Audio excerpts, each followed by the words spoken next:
America's first choice among cigarettes, presents Topper.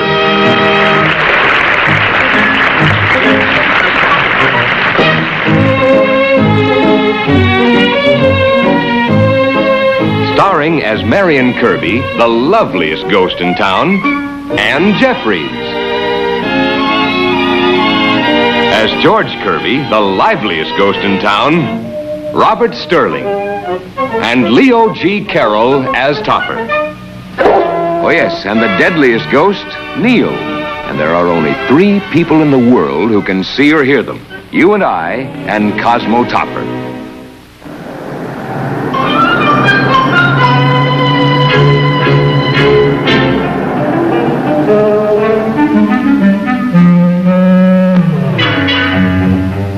Yours truly, Cosmo Topper. Now, the next letter goes to Eckhouse, Dunn & Eckhouse, Investment Brokers, 224 Wall Street, New York City. Dear sirs, what do you think you're doing? I want to be your secretary. Oh, Topper, I'd make a perfect secretary because nobody could see me or hear me but you. Oh, please get off my lap. But I can handle all your correspondence. Remember, I'm a ghostwriter. I've had enough of your shenanigans. Oh, Topper, darling. Aren't you attracted to me? Oh, I find you very attractive. But I wish you'd control your attractions until after office hours. Oh, but we can combine business and pleasure. Now just listen to this outline I've made for a letter. It starts, Dear Sirs, and ends, Love and Kisses, Topper. Love and Kisses, Topper? Well, it's friendlier than yours, truly. Now run along, please. Besides, as the letter goes along, you can get to know each other better. You know, look here, I'm very busy. You'll have to go. I just wanted to see how you run the bank. I don't run the bank. Mr. Schuyler does. Now go away. Don't come back. Miss Erskine. Miss Erskine, why are you so long in coming? You'll have to make up your mind, Mr. Topper. Do you want me or don't you? Of course I want you. Here, transcribe these letters, please. Yes, sir.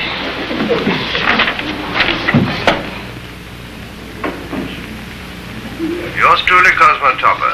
Now, the next letter goes to Eckhouse, Dunn & Eckhouse, Investment Brokers, 224 Wall Street, New York City. Dear sirs, what do you think you're doing? Please get off my lap. I've had enough of your shenanigans. I find you very attractive. I wish you'd control your attractions until after business hours. Love and kisses. It didn't take long for the old redhead to learn the score about Camel's mildness and flavor. Friends, you try Camels for 30 days. Make your own 30-day Camel mildness test and learn why. For mildness, for flavor, Camels agree with more people than any other cigarette. There's Mrs. Beatty to see you, sir. Beatty? I don't know any Mrs. Beatty. She says she knows you. Oh, all right, bring her in. Mrs. Beatty? Topper, darling. Ellen. Well, I thought your married name was Johnson. Oh, Mr. Johnson and I are divorced. If you're wondering about Beatty, we're divorced too. Oh, your Aunt Emma hasn't kept me up to date. She's probably been too busy counting the Baskerville millions. I have to talk fast, darling. Aunt Emma's outside with Mr. Schuyler. I sneaked in to ask you a favor. What can I do for you? Well, you can help me get married. Well, you're getting along very well without me. Has he a name? Uh-huh. Larry Hartford. Not the great lover of the silver screen? Yes, and he's not a bit overrated. Does Aunt Emma agree with you? That's where you come in. You have only to meet him and make up your own mind about him. Then I want you to convince Aunt Emma how wonderful he is. Oh, is that all? She's probably in here. Oh, I'll bring him over for dinner Saturday night. Don't tell Aunt Emma. In fact, don't tell anyone. Why did you sneak away from me? I didn't sneak, Aunt Emma. Just came in to see my favorite godfather. Well, Topper, aren't you going to ask Mrs. Baskerville to have a seat? Why, yes, of course. Mr. Schuyler, if I want a seat, I'm perfectly capable of taking it myself. Stop following me. How are you, Mrs. Baskerville? Still rich. If you'll excuse me, darling, I have to run along. I have an appointment at the hairdresser's. Take Schuyler with you. Get him a new head. Oh, Mrs. Baskerville, Oh, go float alone. Goodbye, darling.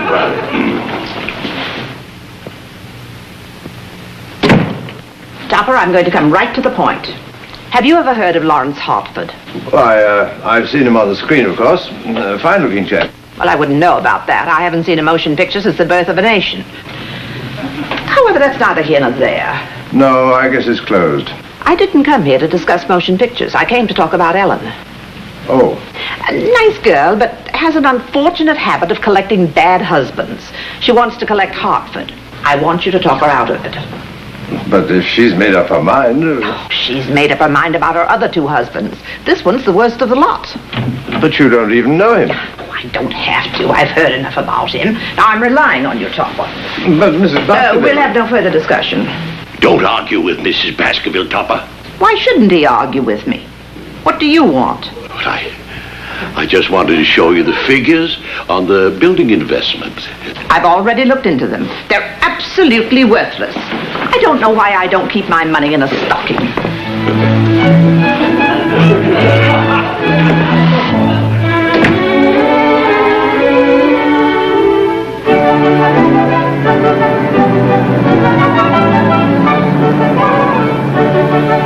George, I'm going shopping. I haven't a thing to wear for Larry Hartford. Hey, it's too late to go shopping. All the stores are closed. That's the best time.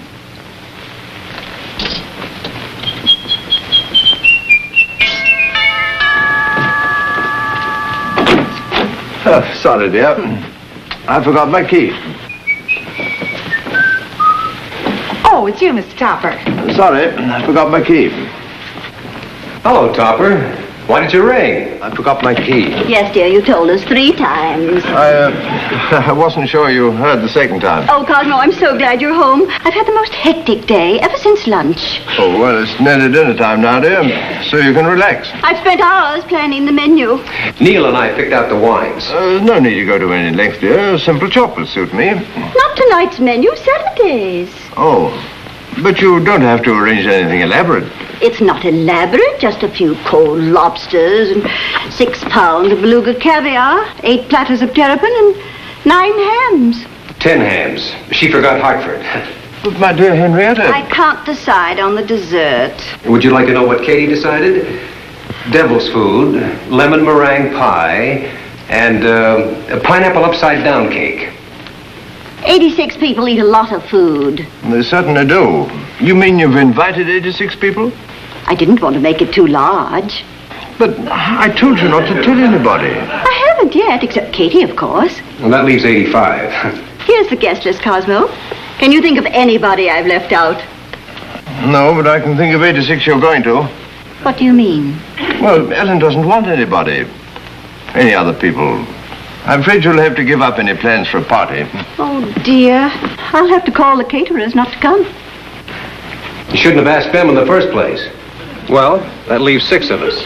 George, I'm not so sure that you and Marion ought to be here on Saturday night. Huh?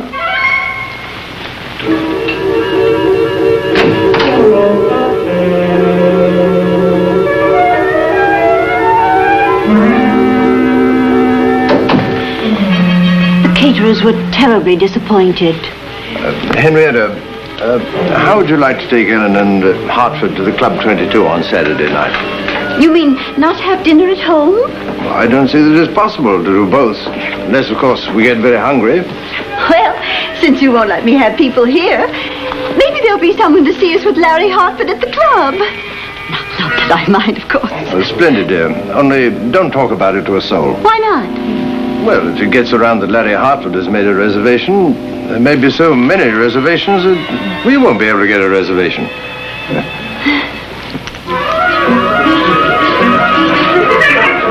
George, where are you? The usual place.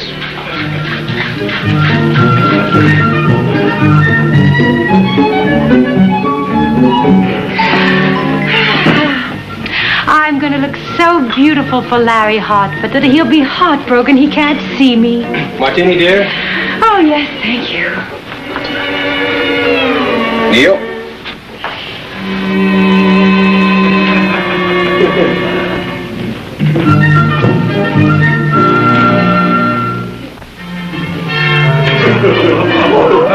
Hey, you must have made him too strong. They're 4-1, Neil. On the wagon. Bad dog. Good martinis. Drink 'em up. Oh, you forgot the most important thing. Sorry, old boy.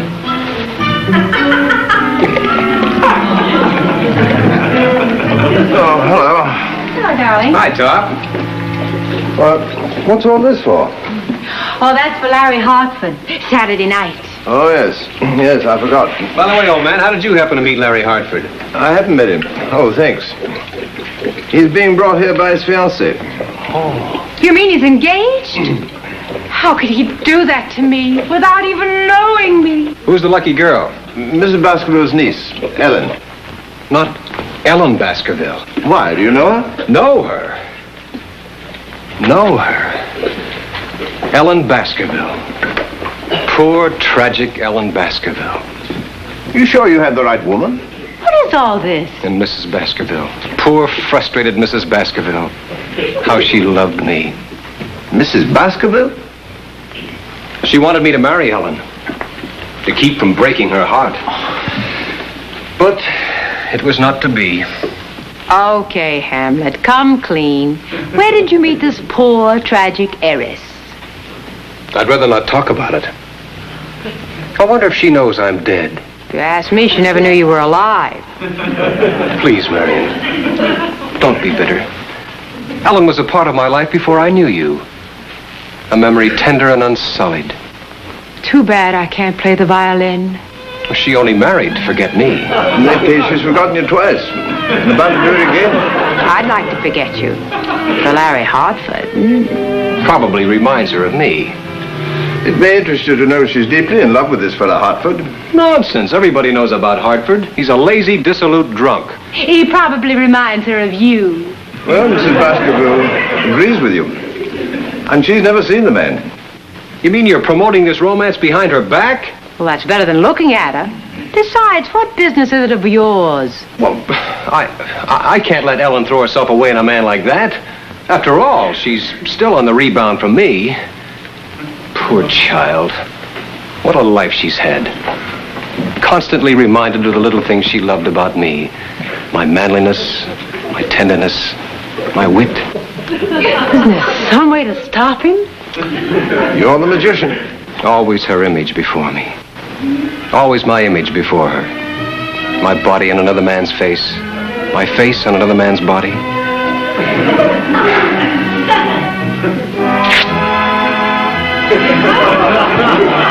Now, how did I do that? Here's John Wayne, America's #1 dramatic movie star, on location. As you can see, making a movie can be pretty tough going. But free-swinging He-Man parts are what John Wayne loves to play and what the audience loves to see him in. Okay, cut. When the cameras stop, John Wayne takes time out to enjoy his favorite cigarette, Camel. Let's hear what he thinks about Camels in his own words. Well, after you've been making a lot of strenuous scenes, you like to sit back and enjoy a cool, mild, good-tasting cigarette. And that's just what Camels are. Mild and good-tasting, pack after pack. I know, I've been smoking them for 20 years. So why don't you try them yourself? You'll see what I mean. Yes, try them yourself, and you'll discover the secret of Camel's extra enjoyment. Smoke-only Camels for 30 days. For mildness and flavor, Camels agree with more people than any other cigarette. Marion, I think the guests are arriving.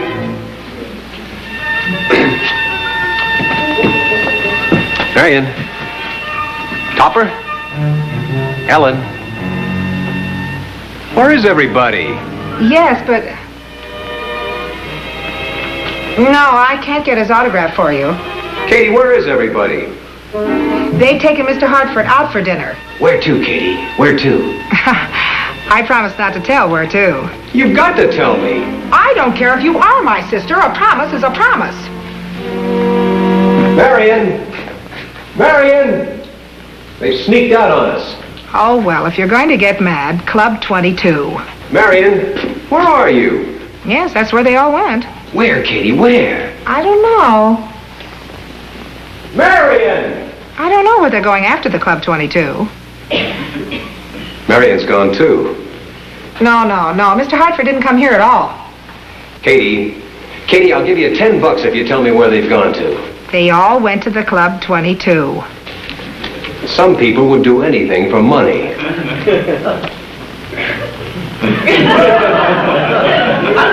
Did you just drop $10?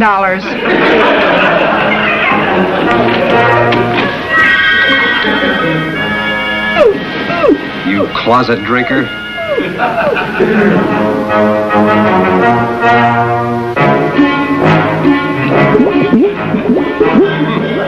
It's a sad come down for you, Neil. From champagne to beer. And listen, from now on, open your own beer. Say, Neil, I wonder how Mrs. Baskerville would like to go to Club 22.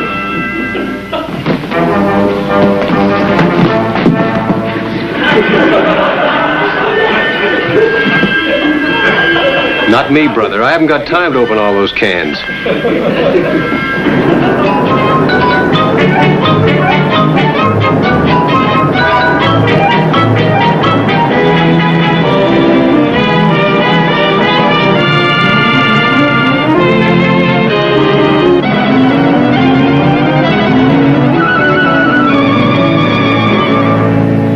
And having failed at everything else, I became an actor, and here I am.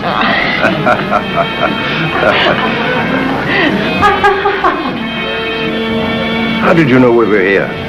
You invited me, remember? I tailed you, you double-crossing baboon. What are you looking for, Cosmo? Just looking, dear. If it wasn't for George, I didn't tell him. Couldn't stand to watch us mooning over that Ellen Baskerville. Woman at table 12. Just sign it to Flossie. Love and kisses. Waiter, you shouldn't keep worrying Mr. Hartford. Shh, the head waiter might hear you.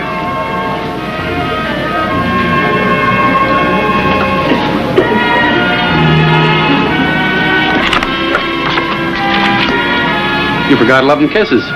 Where's my pen? Did you drop this? Good evening, Mr. Muller.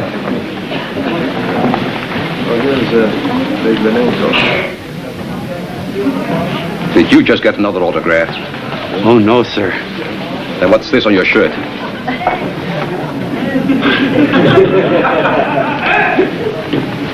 I put it there to remind me, sir.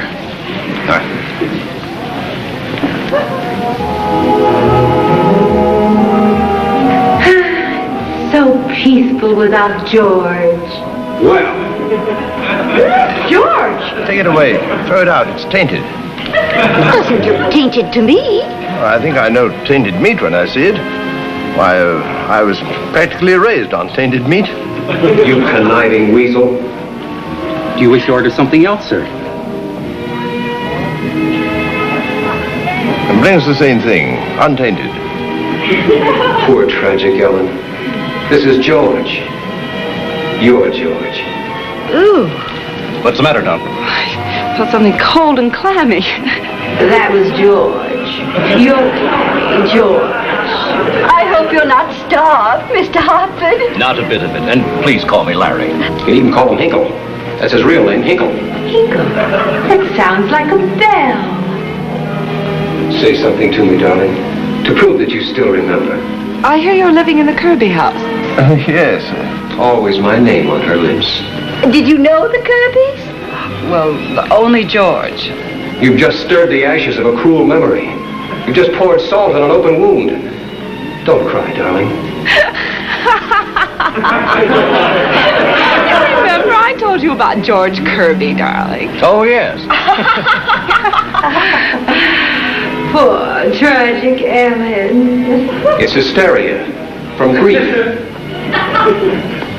You ordered the filet mignon, didn't you, sir? We all ordered it. Would you mind putting your name opposite it? The chef doesn't understand French. You must be doing a lucrative business. It was better last week with Gable.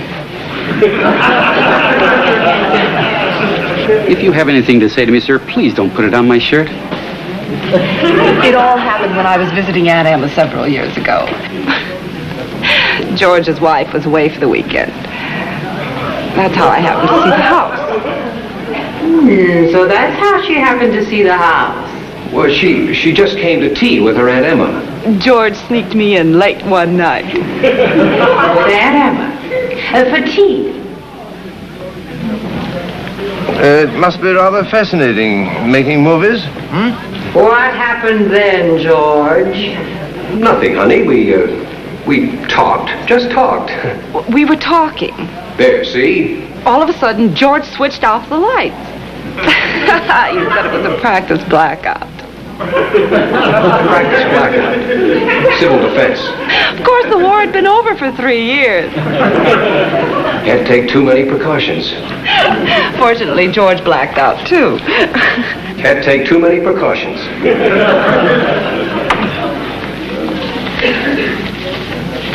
Hey. Captain, I'm sorry, madam. We have no more tables. I didn't come here to buy furniture. Where is Mr. Topper sitting? This way, madam. Well, my dear, this time you've shown excellent taste. Thank you, darling. Topper, what is it? Cosmo, was it the meat? Good evening. Mrs. Baskerville. Aren't you going to ask me to sit down?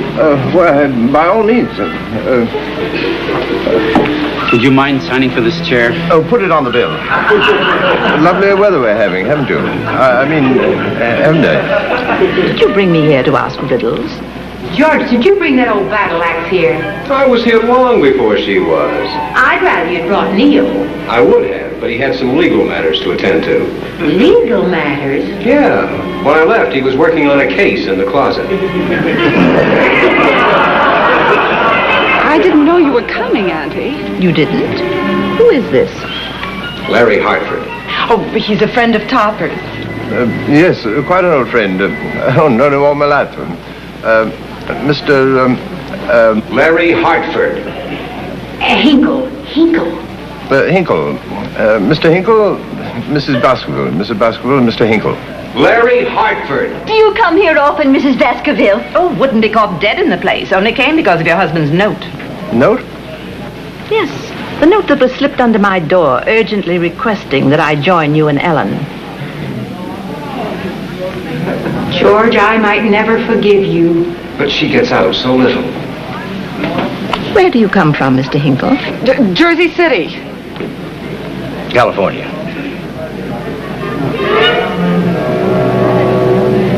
I could kill you. It's too late. You coward, don't you try to get away. What part of California? Look out! You're hitting the waiter. Help, Neil, help! Someone pushed me. Neil can't help you now. What part of California, Mr. Hinkle? Oh, it looks as if we're never going to get our dinner. Stop interrupting, Topper. Well, Mr. Hinkle? Hollywood, Mrs. Baskerville. Just outside of Hollywood. Seattle. Well, then perhaps you know a motion picture actor by the name of Lawrence Hartford? Intimately. Oh, is he as bad as his reputation? Oh, he's even worse. He has only one thing to recommend him. What's that? He's a good businessman. As a matter of fact, he's about to marry a very pretty girl with a grotesquely rich aunt. For you. Waiter. Waiter, you must stop taking pictures and then trying to sell them. Save your breath, Topper. And for pity's sake, Mr. Hartford, sign that picture and be done with it. You mean Mr. Hinkle, don't you, Auntie? Well, natural mistake. One of the Hartford Hinkles. Stop all this shilly-shallying. I recognized Mr. Hartford the moment I came in. In that case, I may as well sign.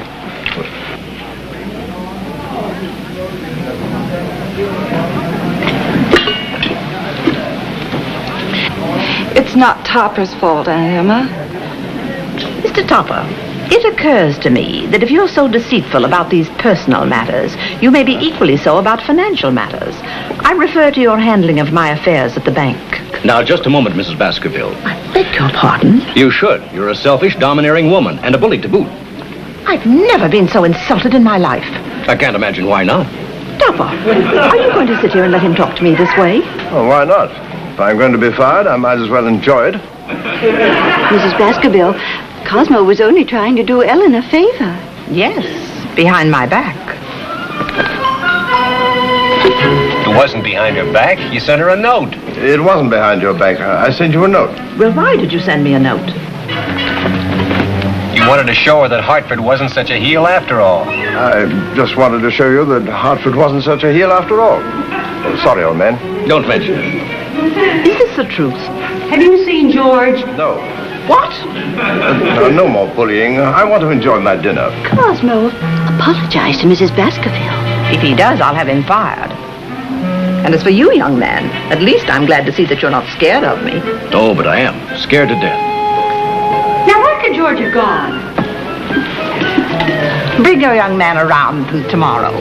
I want to see if he's as romantic in the house as he is on the screen. I thought you never went to the movies.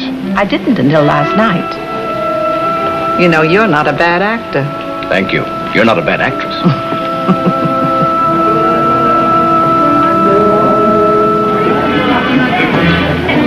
So there you are.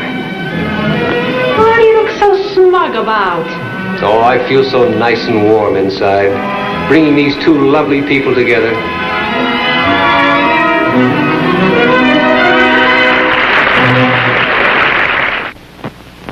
Our friend Topper seems to be getting an education, darling. Well, one thing he already knows, honey, and that's how wonderful camels are. Of course camels are wonderful. They're mild, the way I like mildness. They have flavor, the way I like flavor. And more pure pleasure, too. Do you know why camels give more pleasure? It's the blend, of course. Camel's exclusive blend of costly tobaccos that brings so much enjoyment to so many smokers. That's right.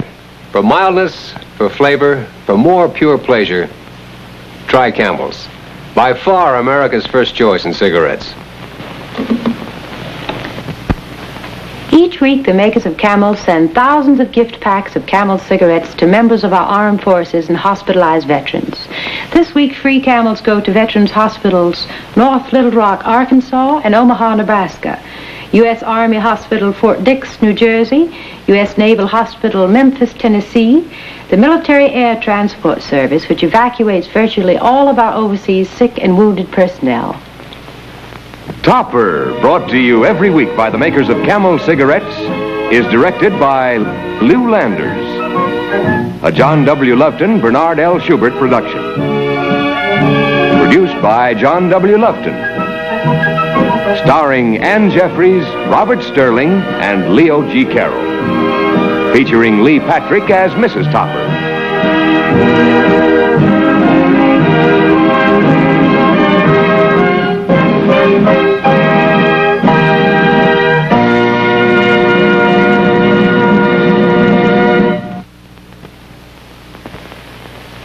If you prefer a long cigarette, try Cavaliers, the great new king-size cigarette made by the makers of Camels. King-size Cavaliers give you mildness where it really counts, in the feel of the smoke. So inhale, feel that light extra mildness in the smoke of a Cavalier. Cavaliers are king-size, yet priced no higher than leading regular-size brands. So try Cavaliers. Feel that mildness. Taste that flavor. That's a Cavalier.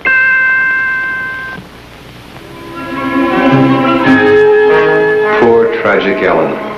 Still trying to forget me. Topper is a film presentation.